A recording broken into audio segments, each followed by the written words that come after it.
Hey guys, just thought I would show you, because I'm packing for a trip and I'm wanting to bring some Malifaux with me, exactly how I go about traveling with a miniature.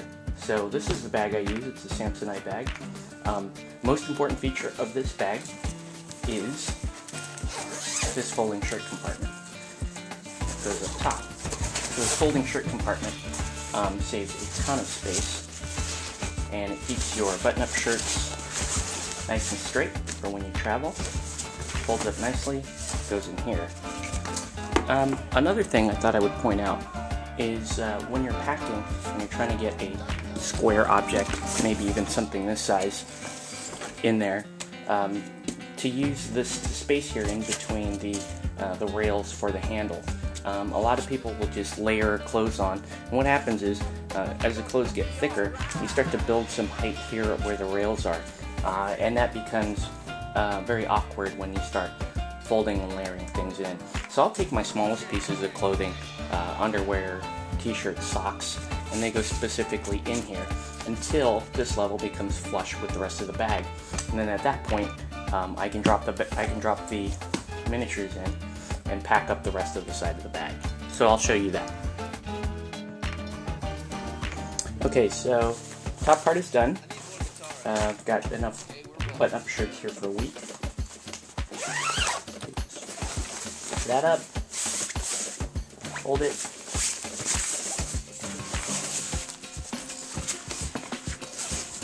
in here.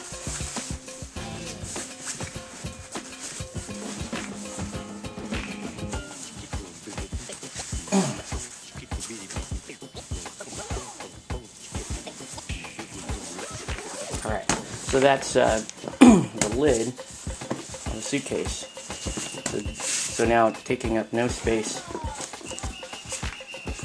inside the main compartment. So as you can see, I'm going to start stacking underwear, smaller items of clothing in between the railings here. Okay, so I'm into the lower compartment now.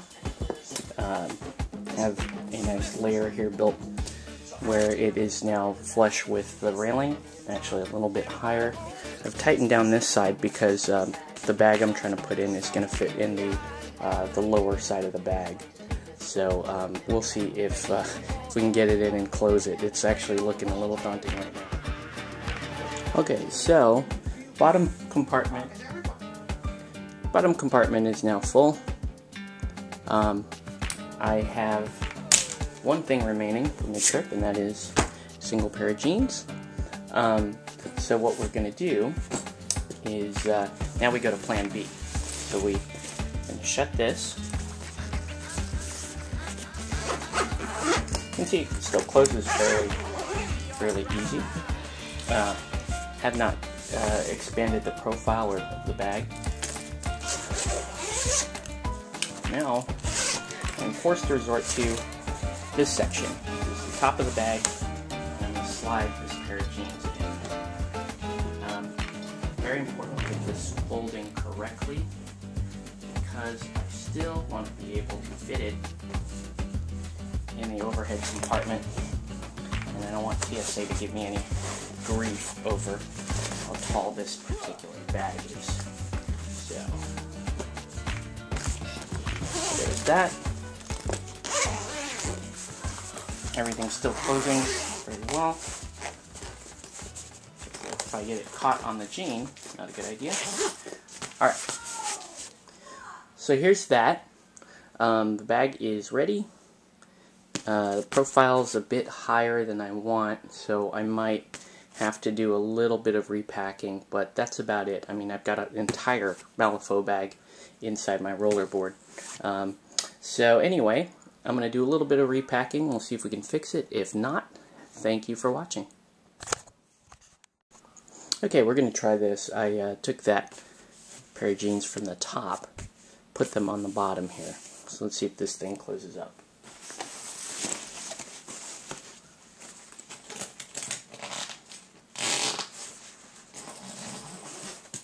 Normally work from both ends, just to make sure I've got an even distribution of pressure.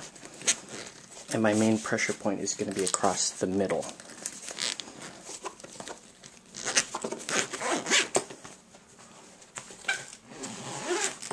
Okay, still works.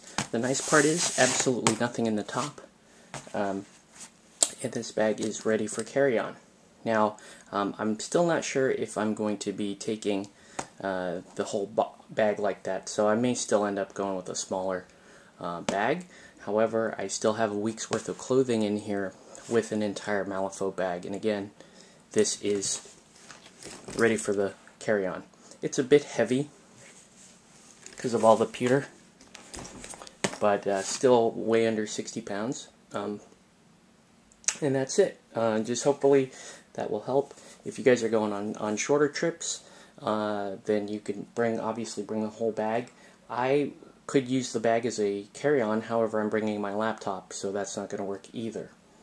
So anyway, hope somebody learned something from this. I don't know how many folks need to travel with an entire Malifaux bag, but I'm giving it a shot. So thanks for watching, guys.